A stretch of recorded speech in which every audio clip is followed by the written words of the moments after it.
of the meeting. Okay, go ahead. Okay, so we'll call the meeting to order of the Pajaro Valley Healthcare District Corporation. Would you take attendance by polling the board, please? Yeah. Gabriel Cox.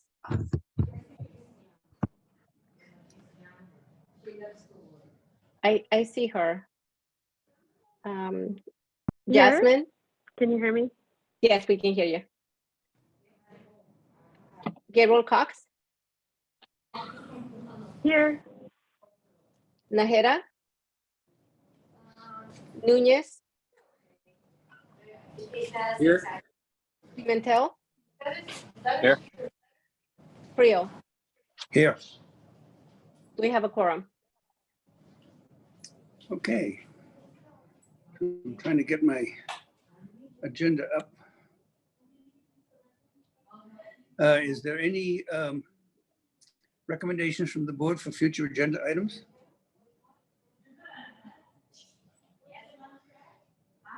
Hearing none, we'll move the board agenda to public comment. Beatrix, will you read the criteria for public comment, please? Yes. Now is the time for public comment. If you wish to speak, please find the hand icon on the bottom of your screen and click on the icon to raise your hand. I'll call you by name when it is your turn.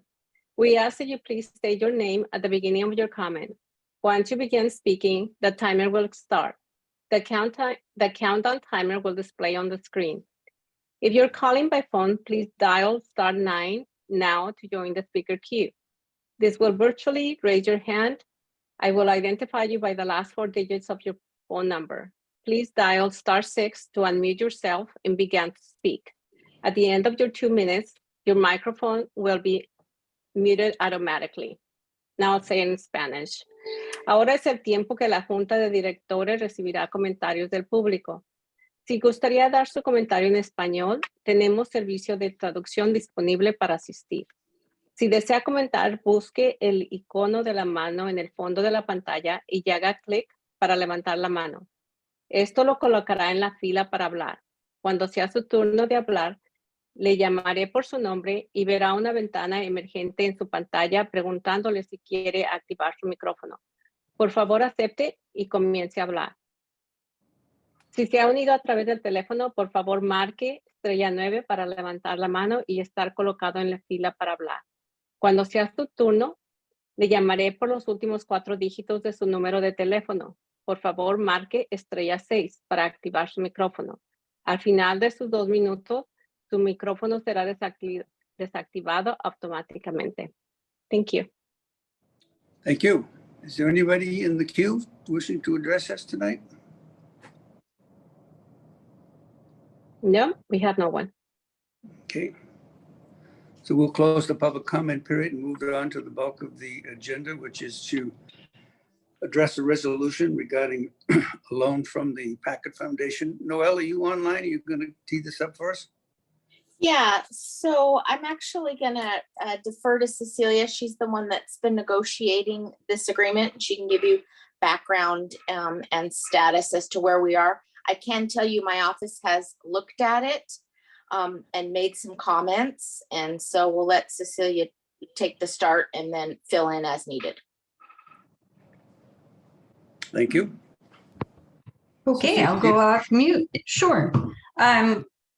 Forgive me for taking a step back. I know a couple of you have been more involved in this than others, but as I am sure you probably know, the David and Lucille Packard Foundation, which is based in Palo Alto, is an incredibly large philanthropic organization that does a terrific job planning out its investment strategies around certain goals and objectives in healthcare, and is absolutely one of them that they have long invested in.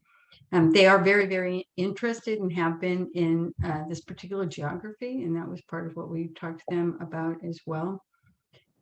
In our case, with the pace of what we were doing, it was going to be very difficult to obtain grant money. We were out of their cycle. It's a very formal organization with a process, but they were wonderful with us. And what they did do is they talked to us about an existing loan program that they had They called them community investment loans. And effectively how this works, and it was groundbreaking for us, because when we were raising money, we had to tell donors, hey, we need money now. But the way it works with Packard is that if we could talk to both corporations or individual donors who wanted to think into the future about their contribution to the hospital, that Packard would be able, through this program, to pre-finance, basically give us any pledges that people committed over the next 3 years. They could give us that money now. And given our need to raise working capital for the balance sheet, this was actually, by the way, I would add, one of the few institutional programs that we had talked to that was open to financing working capital. A lot of them wanted to help us get the deal done, but working capital sometimes feels like a black box to both donors and lenders, but they were down. So they gave us this period of time through August 31st to go out and get pledges. And we went out and got about $6.3 million of future year pledges that the donors would fill out the form, and they would say, I'm going to pay X amount on this date in 2023, 24, or 25. But it had to be no later than December 31st, 2025. Of the 6.3 million that was committed on these pledge forms, 5.5 of that came from 2 places. So 4.5 million of this are the future year contributions from Kaiser Permanente. They've committed to a 1.5 million in each of the next 3 years. And another million of this future pledge is Roland Reveley's and his wife's gift to the project, which is committed for, I can't remember exactly the date, it's future. So to the loan program, and there was a draft loan agreement. This is not a final loan agreement, but a draft loan agreement was included with your materials.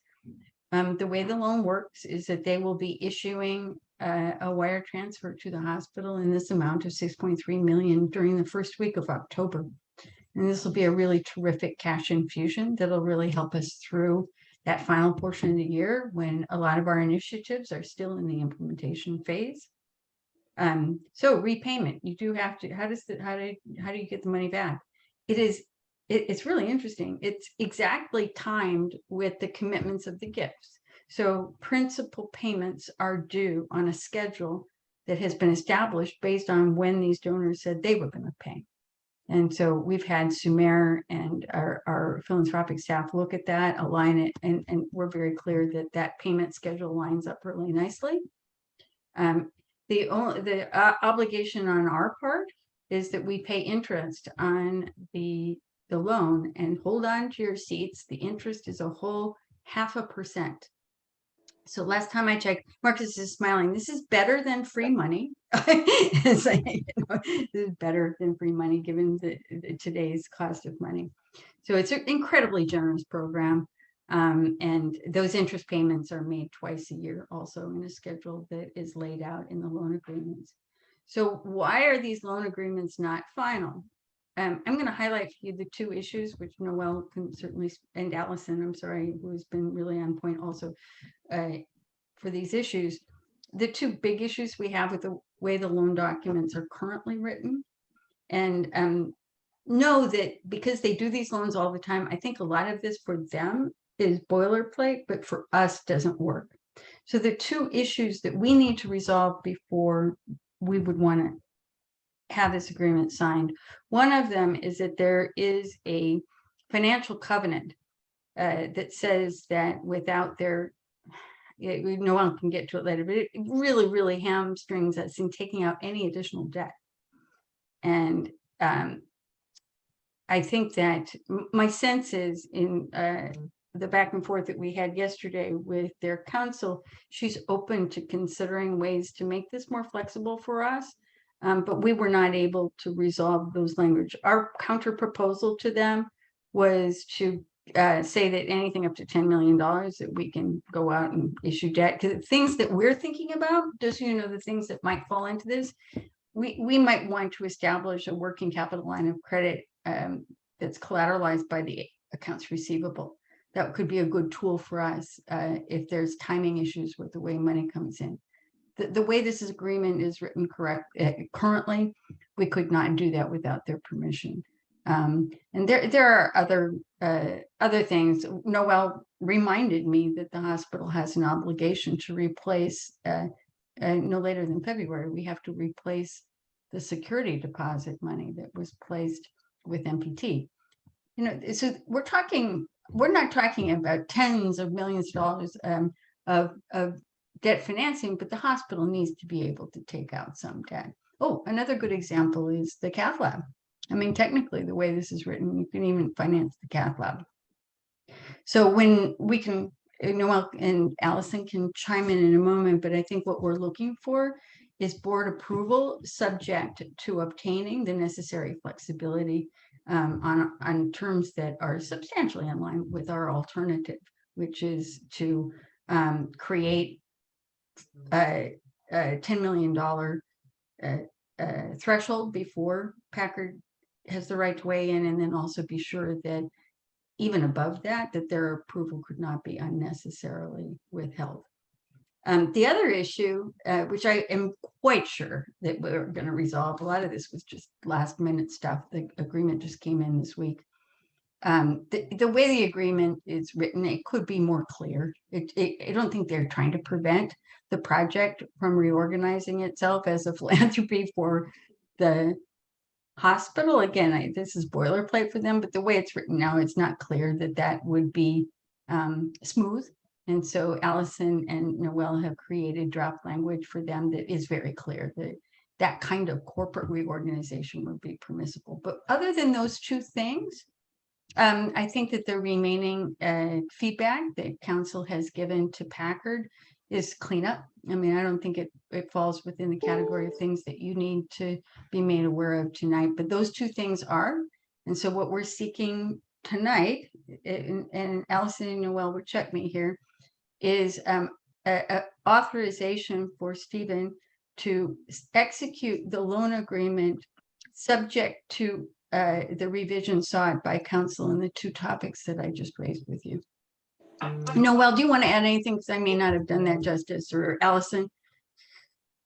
I think you did a great job. The board should give staff some flexibility on what those loan covenants might look like. If the 10 million is not acceptable to Packard, then some sort of understanding of what the next option might be, with the issue being it's critical that this get signed as soon as possible and not having to have another board meeting to get board approval for that.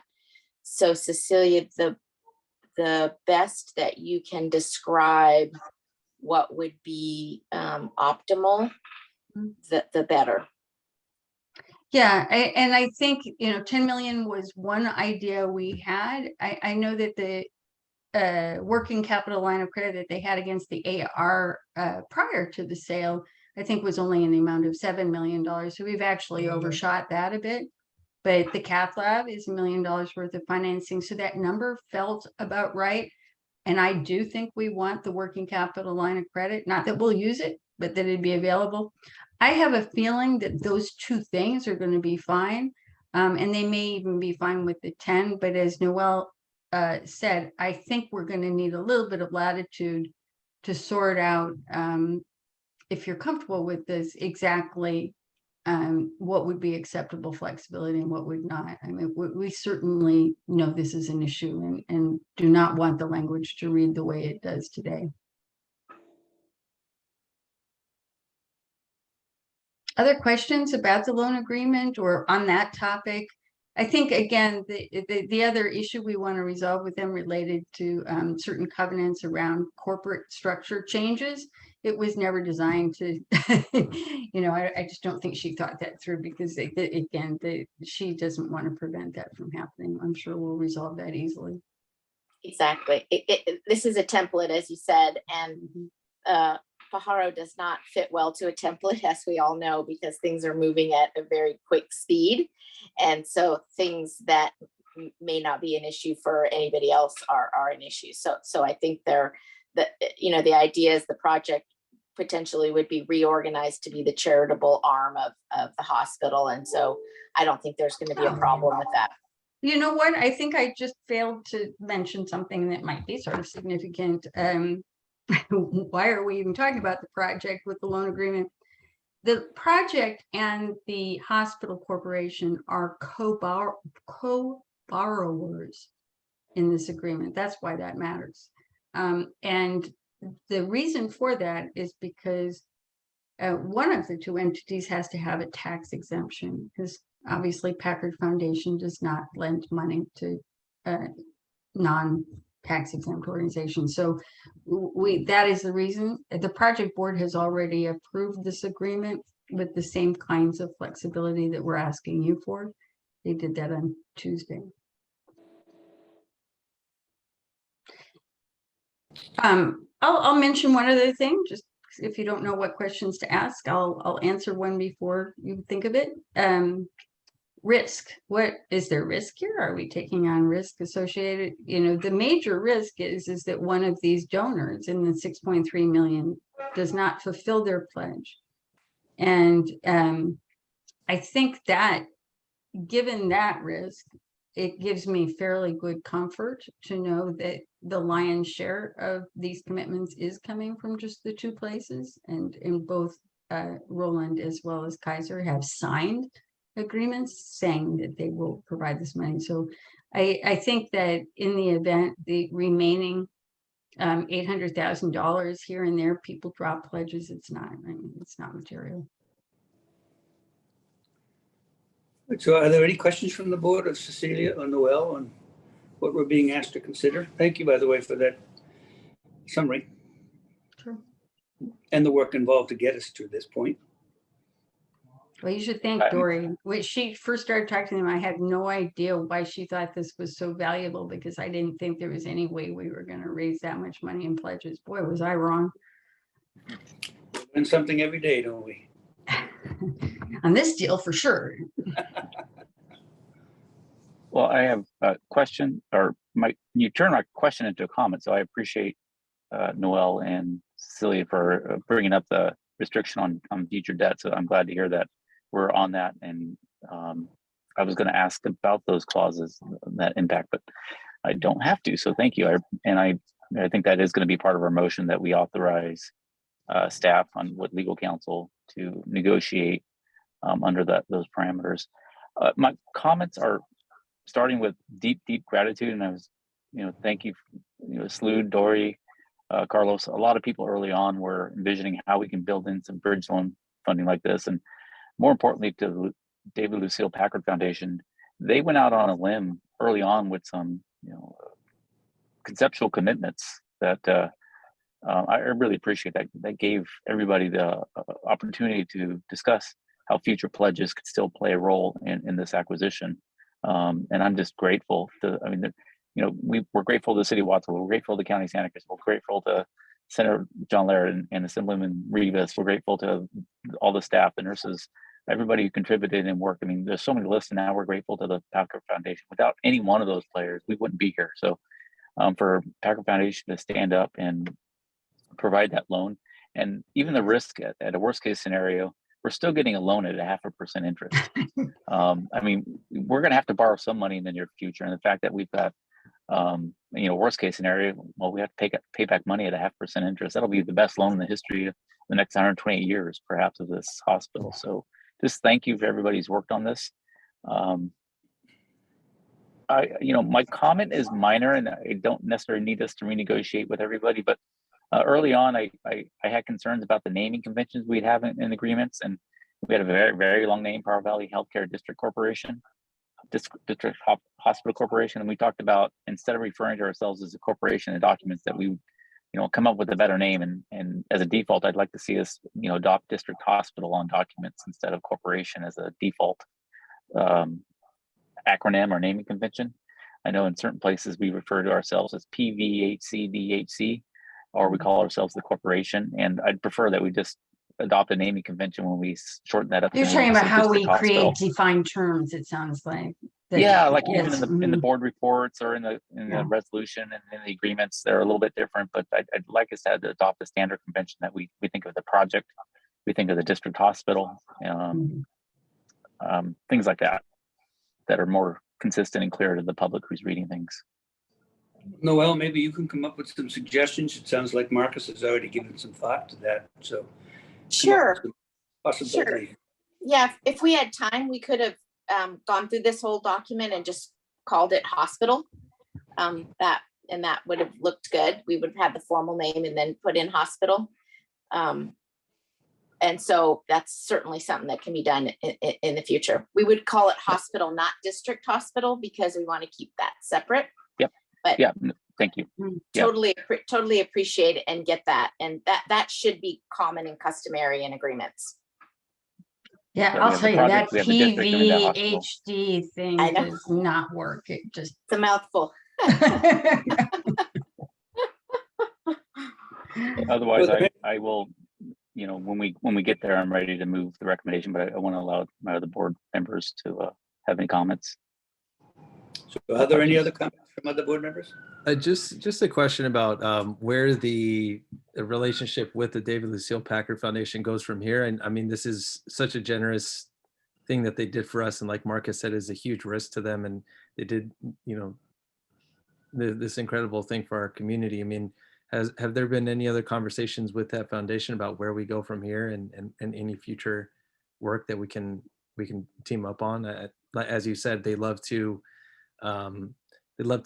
give here in the Pajaro Valley and along the Central Coast and communities just like ours. And I think it behooves us to not try to keep this relationship going and have this just be the first of many things that we work on together. So have there been any other conversations about that? I know that this has been a crazy 6 months or however long it's been since we started this journey, but anything? Well, early on when we were talking to them, as you know, this is all about relationship development. So now we have that relationship, and you're right, we need to foster this relationship. But early on, we were educated about how they work, what their investment priorities are. So I think we've learned.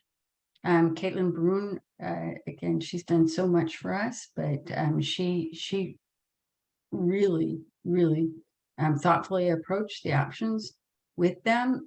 So we have team members who I hope in some fashion will stay with us as we create a philanthropy that should nurture that relationship and continue to talk with them about what's nice about a foundation like Packard Foundation is that they have priorities. And we now know that this geography, this topic, this is very much in line with what they do. So I hear you, Tony, that this is hopefully the beginning of a long relationship with them. I know it's a bit off the subject, but have we made sure to invite them to have a representative at the ribbon cutting on the 17th? So anybody know what I sure hope so, but I'll check on that. I don't think we have anyone on the phone who can confirm that for sure, but I will absolutely check. I sure hope so. Yeah, I'll be following up with June as well. Okay. So any other comments or questions from the board before we move on to a motion? I just got confirmation from some way that they are invited. They are. Oh, good. Every donor should be invited. So I'll move staff's recommendation with adding the reinforcing that we authorize our CEO Stephen Sawyer to work with staff and legal counsel to continue to negotiate the items as discussed in this presentation. And I'll ask that we, not as a direct motion to this action, but ask that legal counsel reviews, what form do we need to have an agreement, operating agreement between the project and the hospital, the district. Because we're both co-borrowers in this, so I'd like to understand how we cement our expectations in a future discussion. Sure. The agreement has both parties as jointly and severally liable, so either one. Yep. In terms of this agreement, and then on a future agenda is to discuss the project and all that. Yep. So I'm moving staff's recommendation with the clarity of authorizing the CEO to continue to negotiate with legal counsel and staff's input on the items discussed with my motion. Thank you, Marcus. Is there a second to that motion?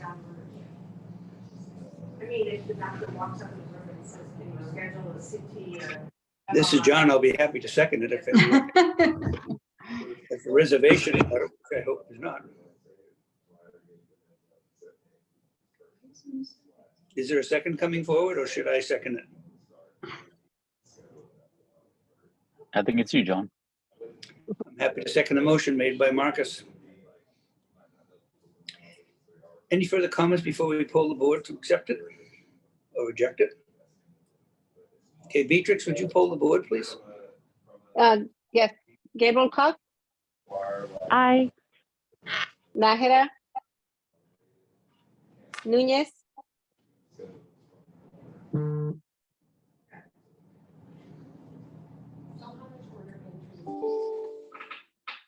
Núñez, Looks like we lost him. I'm looking at the screen.